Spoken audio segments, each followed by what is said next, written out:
How to lose weight. You need to know this secret technique. In today's broadcast, I will tell you how to lose weight without the support of a dietitian and, above all, effectively. I will explain which products are worth including in our diet and which consumption should be significantly reduced or even completely abandoned in order to lose weight. Today, I will consciously distinguish the concept of intensive reduction or complete elimination of ingredients that make it difficult for us to lose weight because, as it turns out, their intensive reduction is sometimes more beneficial than total exclusion in order to achieve a lower weight. And interestingly, this is confirmed by science.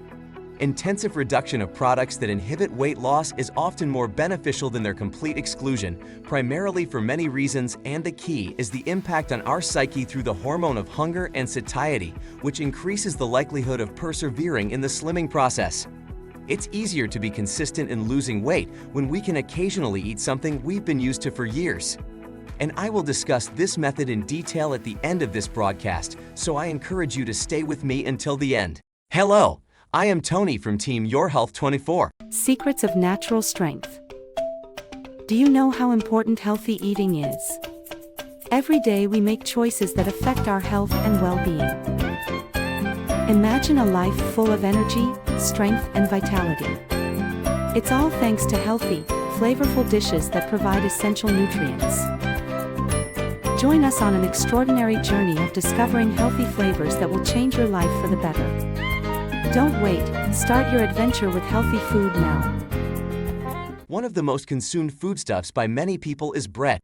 Of course, we do not need to completely eliminate it to lose a few kilograms because a high-quality loaf on natural sourdough or multigrain bread is full of benefits, additionally supporting our bacterial flora in the intestines. But for now, I would like to focus on white bread and its alternatives, including, for example, rice flakes. White bread contains processed flour that is devoid of the most valuable components of grains, where there is fiber, which makes it a high glycemic index.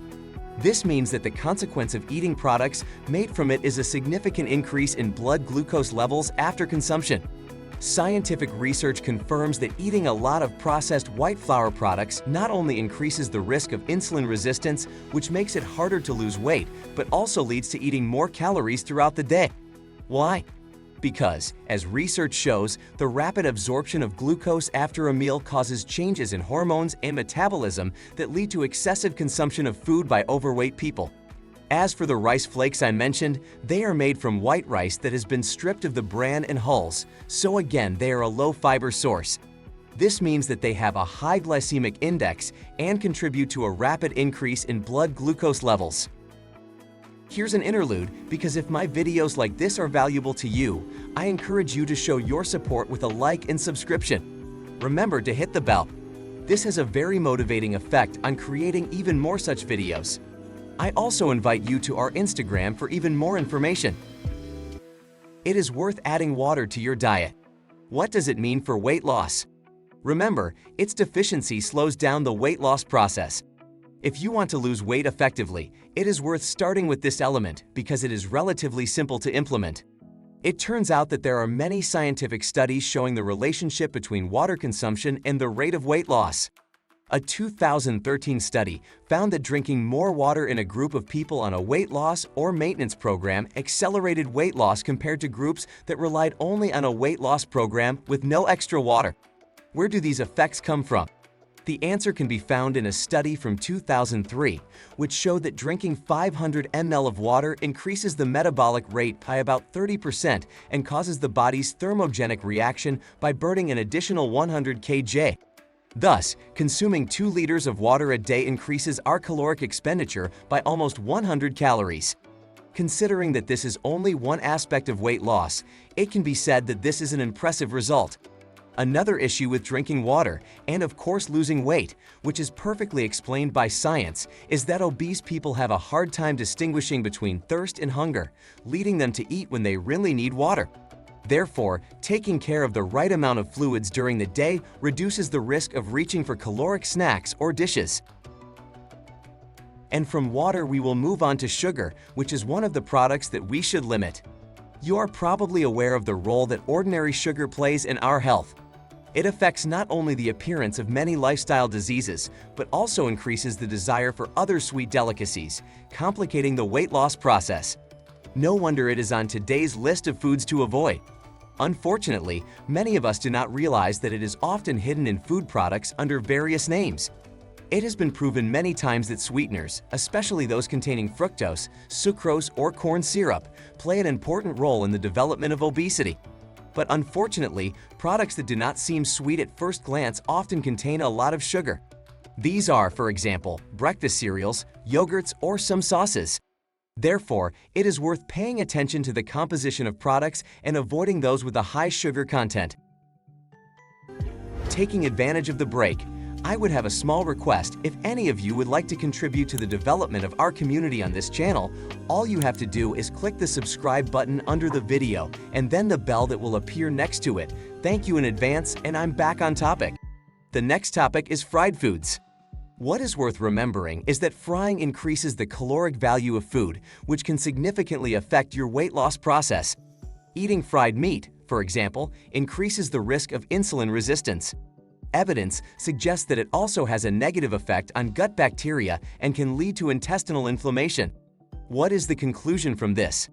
Well, fried food can affect the balance of glucose in the blood, which definitely makes it difficult to lose weight. It is also worth knowing that this way of preparing food can lead to the formation of substances harmful to health. The next factor that we should pay attention to when losing weight is alcohol, even if consumed occasionally. Let's not forget, one bottle of beer provides 250 calories, which translates into another mile and a half of walking at a moderate pace to burn off those calories. Alcohol, like salt, has a certain hidden side. Research shows that drinking alcohol increases the risk of reaching for calorie-rich foods. Moving on, I would like to discuss the effect of salted products on the weight loss process. Probably many of you prefer salty delicacies and think that they are a better choice than obvious sources of sugar such as chocolate bars or cookies. Unfortunately, I have to disappoint you, salty delicacies do not help in slimming. One of the main problems with salty snacks is their fat content, including trans fats. These make the weight loss process more difficult. A 2016 study that analyzed the results of 18 other studies showed that high sodium intake was associated with greater weight and waist circumference. I will only add one piece of information about salt. A 2015 study found a correlation between high salt intake and an increased risk of insulin resistance.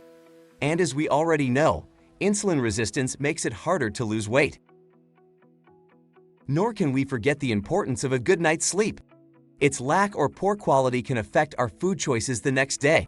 The hormone that regulates the circadian rhythm, melatonin, also affects glucose metabolism. One of the potential risks is overtraining.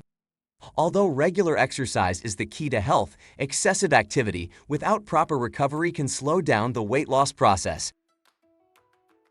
A compromise may be the 80/20 rule, which allows for a balance between healthy food choices and occasional pleasures. It consists in the fact that 80% of the menu should be low-processed, valuable food, i.e., vegetables, fruits, cereal products, dairy products, eggs, meat, fish, legumes, nuts and seeds, and the like. On the other hand, 20% is recreational food, such as chocolate, chips, or pizza. That's all I had to say for today's episode.